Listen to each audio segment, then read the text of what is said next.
اگر بھی یہ سنیے۔ ڈیلیور کریں تو لوگ انہیں اپریشیٹ نہ کریں. آپ گجرانوالہ میں دیکھ لیں 1.25 سال کے عرصے میں کتنے کمشنر تبدیل کیے گئے, کتنے ڈپٹی کمشنر تبدیل کیے گئے, کتنے سی پی اوز تبدیل کیے گئے, ان میں اہلیت ہی نہیں ہے. ایک وزیر نحل ہے, اسے اٹھا کے دوسری ڈاکٹر صاحب جواب دے اب آپ کا سوال کا جواب دے رہے ہیں, جواب آپ عوام سے لیں. سوال کا جواب آپ کرتا آپ سوال کر رہے ہیں, یہ تو سب اچھے کی آواز دے رہے ہیں نا, آپ نہیں عوام سے دیکھیں پوچھیں. بات سنیں, بات یہ ہے, یہ کہتے ہیں کہ جی مہنگائی بہت زیادہ ہے, ملک کے حالات بڑے خراب ہیں, ان سے حکومت چلی نہیں ہے, ان سے یہ نہیں ہوا. تو پھر یہ اگر ایسا ہوتا تو پھر عوام ہمارے خلاف ہوتی. تو عوام خلاف دیکھیں بات سنیں, میری بات آپ سنیں. خوش فہمی میں رہ رہے ہیں. گزشتہ دنوں 23 تاریخ کو پی ٹی آئی پنجاب نے ایک جلسہ کیا مینار پاکستان پہ.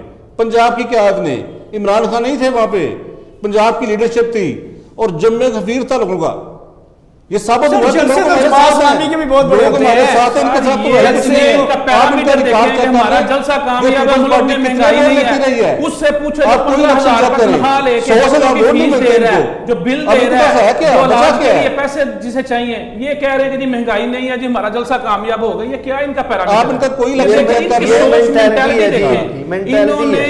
پارٹی کا امیدوار 6 نمبر پہ آ رہا ہے, ارکان پارلیمنٹ کی طرح ڈبل کر لی ہے, عام آدمی کے صارف کی. اگر اس چیز کا پیرامیٹر انہوں نے دیکھنا ہے نا, تو ہمارے کسی بھی لیڈر کی ایک ادنا سی کال ہوگی تو لوگوں کا سمندر ان کو سنبھالا نہیں جائے گا ان سے.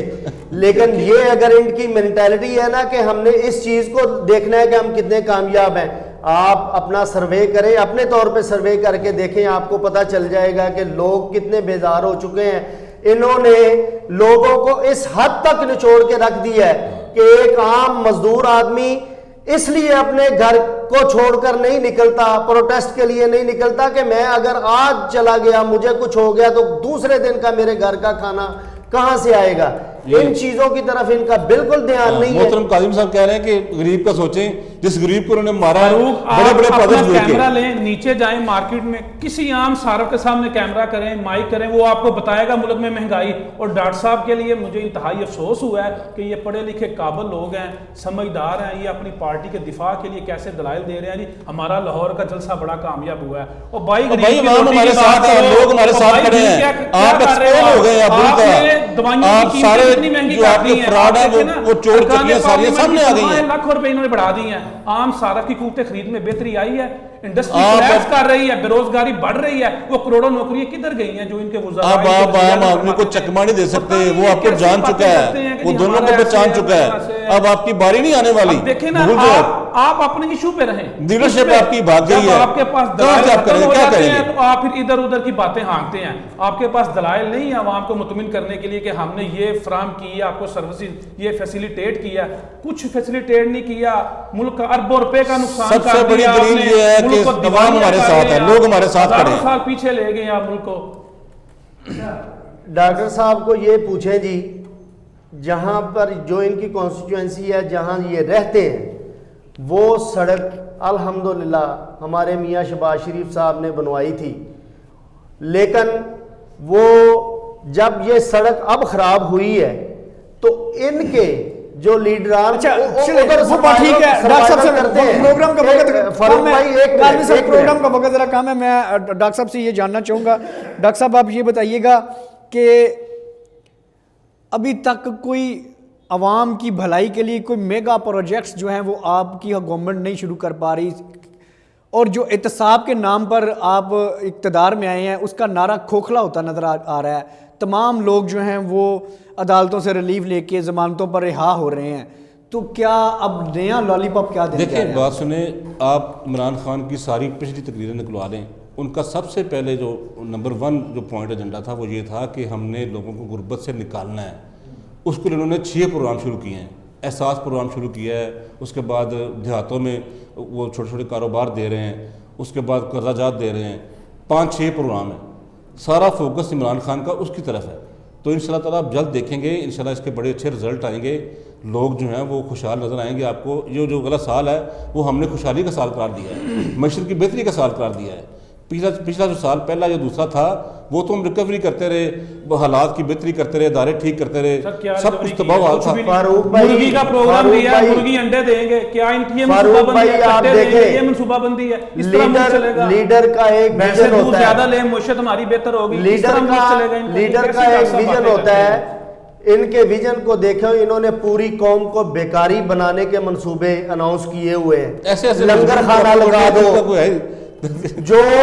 جو کینڈیڈیٹ ہوتا ہے، جو لیڈر ہوتا ہے، وہ بہترین فیسلیٹیٹ کرتا ہے لوگوں کی معیشت کو دیکھتے ہوئے، معیشت کو بہتر بناتے ہوئے، لیکن انہوں نے لنگر خانے بنا دو، یہ کر دو، وہ کر دو، مرغی انڈے کٹے، یہ ان کا ویژن ہے۔ یہ وہ باتیں ہیں جو آپ کسی بھی ماہر معاشرے سے پوچھ لیں وہ کہے گا کہ یہ ٹھیک ہیں۔ سر یہ مجھے دنیا سے تصدیق ہے اس کی، ان کے وزیر اعظم دنیا تصدیق کرتی ہے ان باتوں کی۔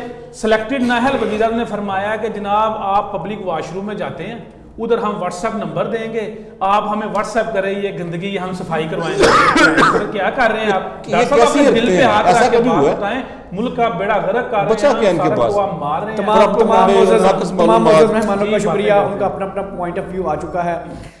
پروگرام کے آخر میں بس اتنا ہی کہوں گا کہ موجودہ حکومت نے اگر احتساب کا نعرہ لگایا اور اسی کی بنیاد پر آج اقتدار میں ہے، عوام اب یہ چاہتے ہیں کہ وہ احتساب کے متعلق عوام کو باقاعدہ آگاہ کریں، لوٹا ہوا مال کس قدر ان سے ریکور ہوا اور کن کن لوگوں کو انہوں نے منطقی انجام تک پہنچایا، یہ عوام اب جاننا چاہتی ہیں، وگرنہ یہ ان کا احتساب کا نعرہ کھوکھلا رہے گا اور یہ صرف نعرے کی حد تک ہی محدود رہے گا۔ اپنے میزبان کو اجازت دیجیے، اللہ حافظ۔